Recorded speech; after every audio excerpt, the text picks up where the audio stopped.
Pertama, mencetak generasi pemimpin yang mandiri, peka, cerdas, visioner, dan memiliki skill bisnis yang berjiwa Qur'ani.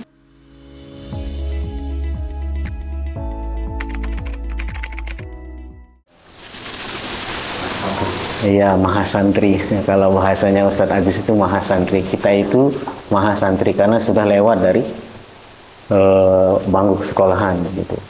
Hingga gitu kita itu adalah mahasantri.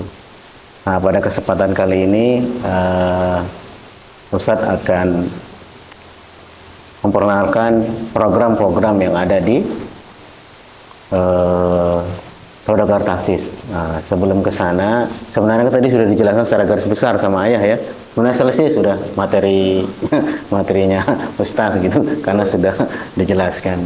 Kemudian nanti saya tambahkan sedikit-sedikit, terutama juga masalah visi yang ayah ingin bangun di Saudagar ini, Saudagar Tahfiz ini, misinya juga bagaimana begitu ya, supaya kita sama-sama memahami seperti ayat yang saya bacakan tadi ya.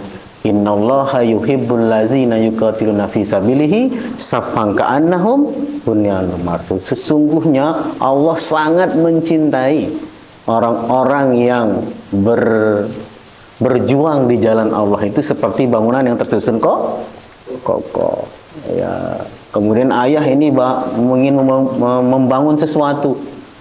Kemudian ayah berikan visi, misinya, kita harus sama seperti bangunan yang tersusun kokoh itu. Seperti apa bangunan yang tersusun kokoh itu?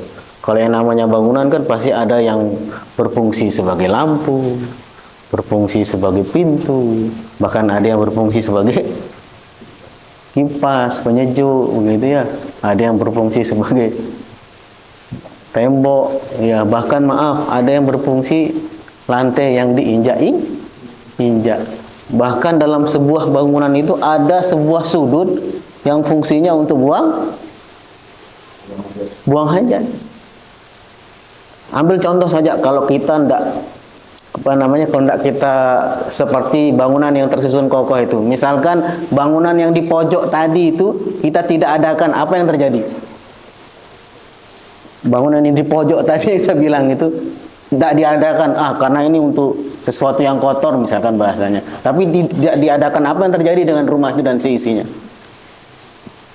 Ya, akan mengalami gangguan gitu ya, nggak nyaman di situ kan, tidak ada untuk melepaskan sesuatu gitu kan. Di semua ada fungsi, semuanya melakukan fungsinya masing-masing. Ya. Saya ambil contoh sederhana juga tembok. Nah, tembok ini kan kalau dalam bangunan itu kan tersusun dengan dari bata-bata ya. Ya, tersusun dengan rapi ya. Nah, apa jadinya kalau satu bata saja nongol sendiri begitu. Oh, saya yang paling jago ini. Nongol sendiri dia plok begitu ya. Di antara tembok ini yang tersusun rapi, dia nongol sendiri. Apa yang terjadi dengan temboknya? Apa yang terjadi dengan temboknya? Bukan sekedar tidak rapi. Yang pertama nanti adalah retak-retak dia ke atas dan ke bawah. Ketika nyatu retakannya yang di atas, kemudian retakannya di bawah, temboknya tinggal diginikan tuh. Tinggal diginikan. Apa yang terjadi? Jatuh temboknya. Hanya gara-gara satu yang sok mau jagoan nongol sendiri. Itu maksud Allah itu sangat mencintai sangat mencintai orang yang berjuang bersama-sama. Kita ini bersama-sama berjuang di jalan Allah, tapi seperti bangunan yang tersusun kokoh. Ada pondasinya, ada tiangnya, ada pintunya, jendelanya, dia berfungsi sesuai dengan fungsinya masing-masing. Nah, itu yang ingin saya jelaskan satu-satu. Yang paling penting hal itu adalah apa yang ingin ayah bangun dengan Saudagar Tahfiz ini. Ya, karena ini ada beberapa, saya langsung ke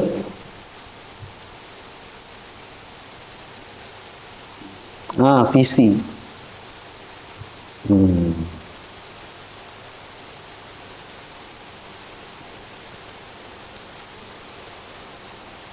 Oke. Apa visi? Mengerti tentang visi ya, para santri? Visi, apa itu visi? Visi itu, ya, visi itu tujuan akhir yang ingin mau dibangun, dibuat, jadi outputnya begitu, hasil ujungnya apa yang ingin diinginkan oleh ayah di Saudagar Tahfiz ini. Saya waktu baca pertama itu luar biasa, ayah luar biasa buat visinya itu. Kita baca sama-sama ya. Aduh, saya lupa pakai kacamata. Ya, itu cuma. Iya. Bagaimana tuh? Di bawah. Oh iya coba. Maaf. Ya, saya bacakan ya. Ya, kami berfokus mencetak pemimpin umat berkarakter Qurani sebagai lembaga. Visinya adalah sebagai lembaga pesantren pencetak generasi pemimpin umat yang baik, yang berkarakter Qurani serta menguasai skill bisnis kelas dunia demi membangun peradaban Islam rahmatan lil alamin. Kita belah dia satu-satu. Pertama, mencetak generasi pemimpin umat. Jadi antum semua itu ingin keluarannya di Saudagar Tahfiz sebagai pemimpin umat yang tadi disampaikan oleh ayah itu. Enggak sembarangan, bukan sekedar ngafal, bukan sekedar bicara bisnis, tapi nanti di sana ada kurikulum untuk mencetak para pemimpin. Seperti ada public speaking ya ayah ya. Bahkan ada pelatihan-pelatihan kepemimpinan nanti. Yang ujungnya adalah kalian juga dibekali bekal untuk menjadi pemimpin umat. Itu yang kita belah pertama. Yang belah kedua adalah yang berkarakter Qur'an. Jadi bukan sekedar dia menjadi layak menjadi pemimpin umat, tapi harus akhlaknya itu akhlak Islam. Nah, di situ letaknya nanti tahfiz. Di situ letaknya nanti ada beberapa kurikulum membahas tentang dasar-dasar keagamaan. Ya. Itu yang pertama, pemimpin umat berkarakter Qurani. Ya. Terus selanjutnya adalah menguasai skill. Ini yang sempat saya luar biasa. Pemimpin umat itu sudah punya level rata-rata. Ya, kayak namanya pemimpin kan? Pasti punya level rata-rata.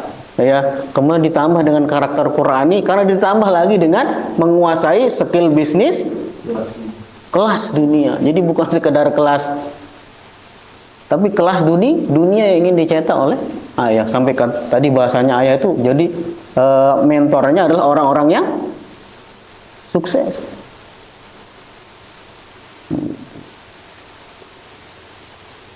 Kemudian yang terakhir adalah membangun peradaban rahmatan lil alamin. Luar biasa. Inilah yang diingat oleh Rasulullah Sallallahu Alaihi Wasallam sebagai rahmatan lil alamin. Kita membuat peradaban dunia yang rahmatan lil alamin. Jadi bukan sekedar antum nanti jadi pemimpin, tapi buat peradaban. Tahu peradaban? Peradaban itu bukan antum sendiri yang terbentuk menjadi. Pertama, mencetak generasi pemimpin yang mandiri, peka, cerdas, visioner, dan memiliki skill bisnis yang berjiwa Qur'ani. Dua, membangun lembaga pendidikan Quran dan bisnis yang modern, unggul, kompetitif, dan profesional sesuai perkembangan zaman. Tiga, melahirkan alumni sebagai pemimpin penggerak perubahan zaman demi terwujudnya kejayaan Islam. Yang terakhir adalah terwujudnya kehidupan sosial masyarakat yang penuh keberkahan dan berkelimpahan. Ya, pertama ayah ingin cetak individu. Kedua, membangun tadi yang namanya peradaban, dimulai dengan membangun lembaga. Kemudian alumninya itu menjadi agent of change, penggerak perubahan. Selanjutnya membentuk peradaban masyarakat di sekitarnya menjadi peradaban rahmatan lil alamin. Ya, jadi ada dua untuk individu, ada dua untuk kelembagaan dan masyarakat. Jadi antum pertama itu jadi objek utamanya. Ya, dicetak jadi pemimpin dulu, bahkan lengkap sekali nih. Mandiri, peka, cerdas, visioner, skill bisnis. Kemudian kalau antum sudah dijadikan seperti itu, antum dijadikan yang kedua oleh ayah, agent of change. Jadi bukan sendiri saja menjadi peka, mandiri itu, tapi menjadi agen perubahan, mengajak orang lain untuk berubah seperti kita. Ya, setelah itu baru setelah antum jadi, orang juga ikut, maka kemudian ayah ingin dengan membentuk Saudagar Tahfiz ini sebuah lembaga yang besar. Dari lembaga yang besar ini kemudian mengajak masyarakat sekitar membuat peradaban yang rahmatan lil alamin tadi yang divisi ini. Bisa dipahami ya jalan-jalannya? Ya, jadi jalan-jalannya pertama antum dicetak dulu jadi objek utamanya. Ya, 2 di situ. Kemudian baru membuat Saudagar Tahfiz menjadi lembaga yang modern. Baru kemudian yang terakhir mengajak orang lain. Ya, bisa dipahami? Ayah. Di program-programnya. Nah, utamanya programnya itu ada 4 di sini.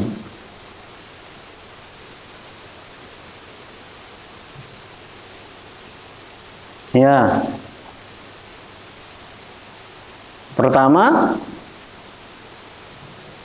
yang paling utama yang seperti ayah bilang tadi, 6 bulan pertama itu adalah tahfiz Quran. Bukan sekedar hafalannya sebenarnya yang ayah inginkan. Dan itu sevisi dengan apa yang diinginkan oleh Ustaz Abdul Aziz ketika kemari. Bukan sekedar hafalannya, tapi tahsinnya juga nanti kita perbaiki. Ya, yang menuju supaya hafalan itu bukan sekedar menghafal, tapi tajwidnya, mahrajul hurufnya, hukum-hukum bacaannya, mat-matnya, pelan-pelan. Itu selama 6 bulan. Targetnya berapa juz? 6 juz dulu. Yang ayah inginkan 6 juz tapi mungkin. Tahu maksudnya mungkin ya? Jadi mungkin itu sudah hafal di luar kepala. Jadi mau dibawa kemana-mana dia 6 juznya itu melekat, terkunci di otak. Itu nanti apalagi Ustaz Aziz mau fokusnya di situ. Kalian itu pertama kali masuk di sini digodok di 6 bulan itu dulu. 6 juznya itu. Baru setelah itu kita berbicara kurikulum yang lain. Saya fokuskan dulu ke tahfiz ini. Mumpung ada Ustaz Aziz. Ya. Ini yang nanti sudah dibuatkan sama Ustaz Aziz. Apa yang akan kita lakukan per harinya, per jamnya, per menitnya itu sudah dibuatkan sama Ustaz Aziz. Khusus untuk 6 bulan ini supaya tahfiznya ini jalan. Ya, mungkin sudah dilaksanakan beberapa hari ini bagi orang-orang, bagi santri-santri yang sudah masuk. Ya, kalau toh pun masih ada jeda-jeda kosong, memang kan kita lagi sambilan menata pondok kita kan. Nanti kalau sudah fix semuanya, sampai ayah katakan kemarin sekalian kita istilahnya studi penanya ke studi banding di Lombok Tengah nanti. Jadi itu ya kira-kira. Itu jadi nanti dites antum khusus di pondok yang memang dia kerjaannya tahfiz hari-hari. Antum di drop di sana, dicoba mungkin sepekan, bahkan mungkin Ustaz Aziz ikut mungkin. Dalam caranya ini jadi gitu. Supaya kemudian dicoba dilaksanakan, diterapkan. Walaupun nanti ada perubahan-perubahan karena kan berbeda. Kita ini ya maha santri. Ya, kebanyakan pondok itu kan adalah para pelajar. Jarang yang pondok pesantren itu yang maha santri.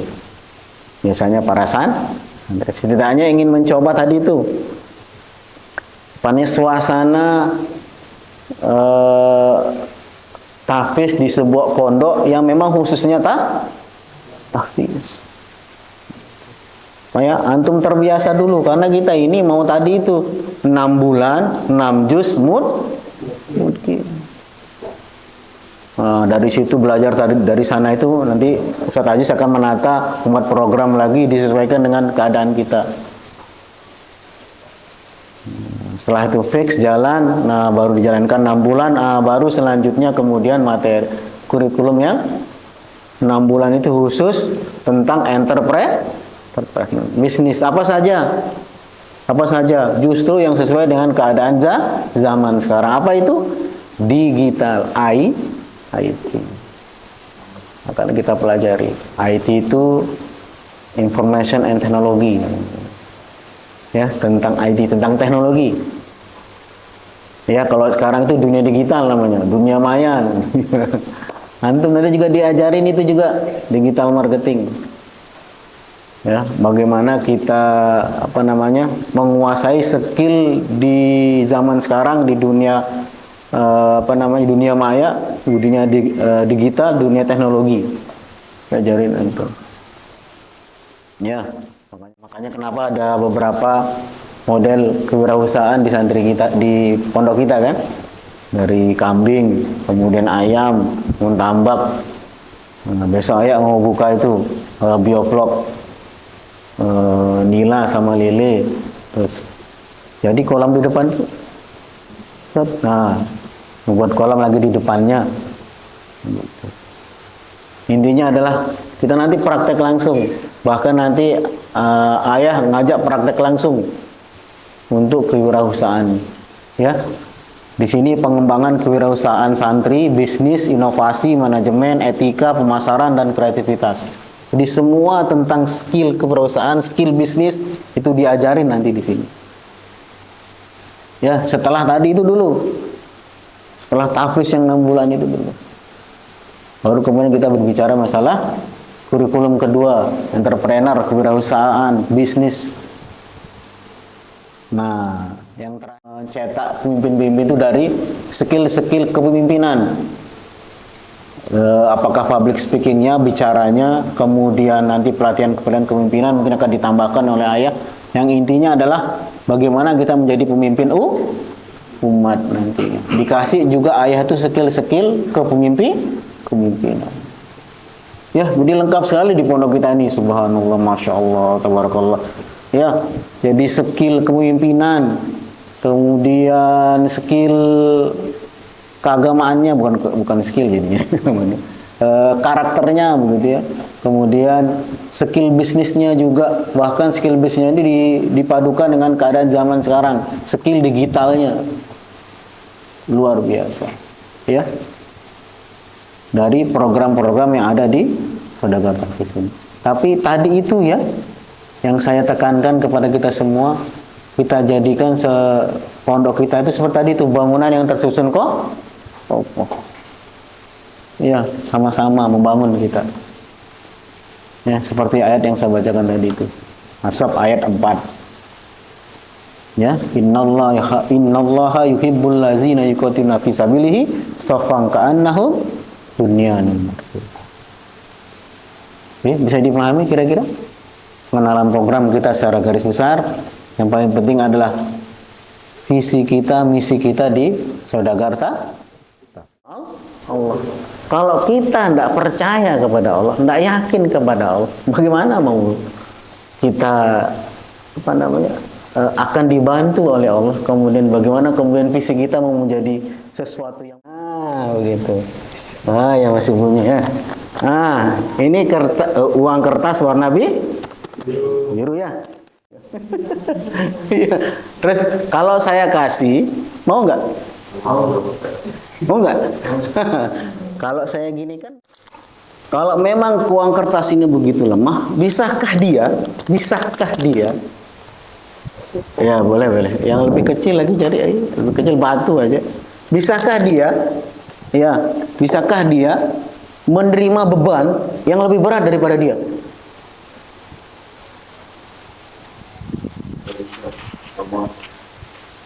Bisa nggak? Kalau kita tadi lihat ciri khasnya itu, lemah dia, kalau dikasih air hancur, mudah dibentuk-bentuk.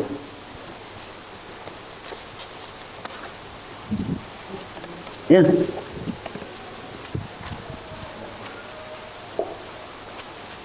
Ya. Jadi saya buat alurnya ya. Ya. Nah, boleh itu. Pertama adalah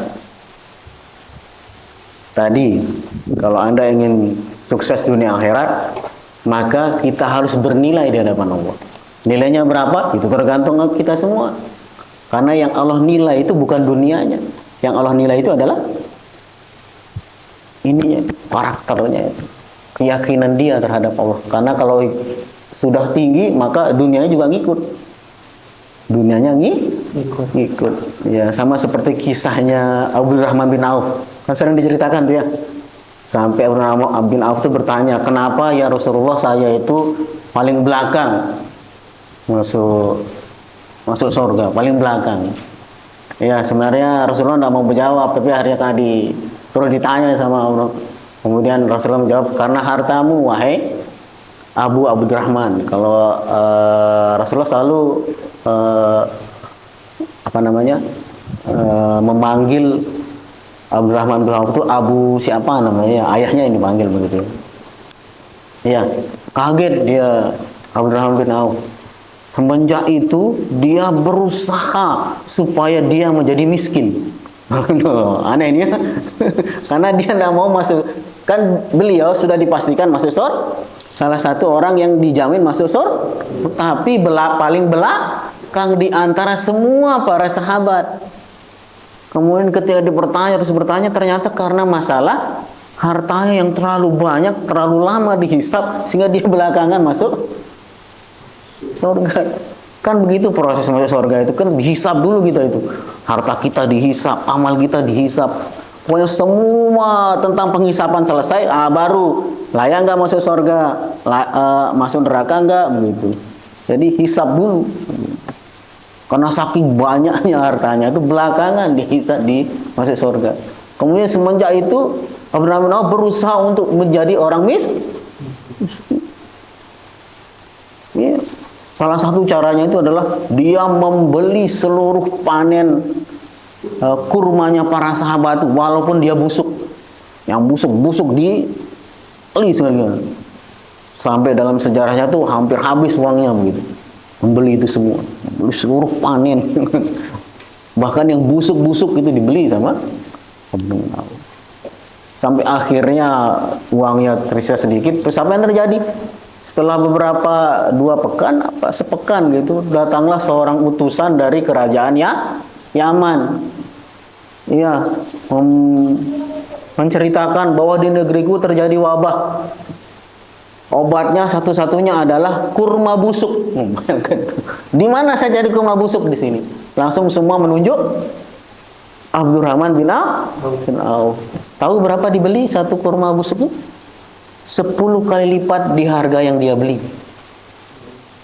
Berarti harganya menjadi 10 kali lipat. Dia kepengen miskin, sudah hampir habis uangnya untuk beli kurma, ternyata menjadi 10 kali lipat. Kenapa orang mau seperti itu? Sampai seorang Aisyah radhiyallahu anha itu berkata, kalau dikasih pasir batu itu Abraham bin Auf pasti bisa berubah menjadi emas. Saking jagonya skill bisnisnya itu. Ini yang ayah katakan di visinya itu, skill bisnis dunia. Di apa saja yang dipegang sama Abraham bin Auf bisa berubah menjadi emas. Maksudnya bisa berubah menjadi jual beli, menjadi bisnis. Yang selalu menghasilkan. Bahkan kurma-kurma busuk pun menjadi 10 kali lipat dari harga yang pertama. Itu bayangkan. Ya, kita kembali ke awal. Yang ke sini. Ya. Kalau memang dia begitu lemah uang kertas ini, ya, bisakah dia? Pertama kita sepakat nggak dulu, ini lebih berat daripada ini. Kita sepakat dulu nih, batu ini, batu apa ini? Beton ini, ya. Lebih berat nggak daripada uang kertas? Berapa kalinya? Ada 10 kali?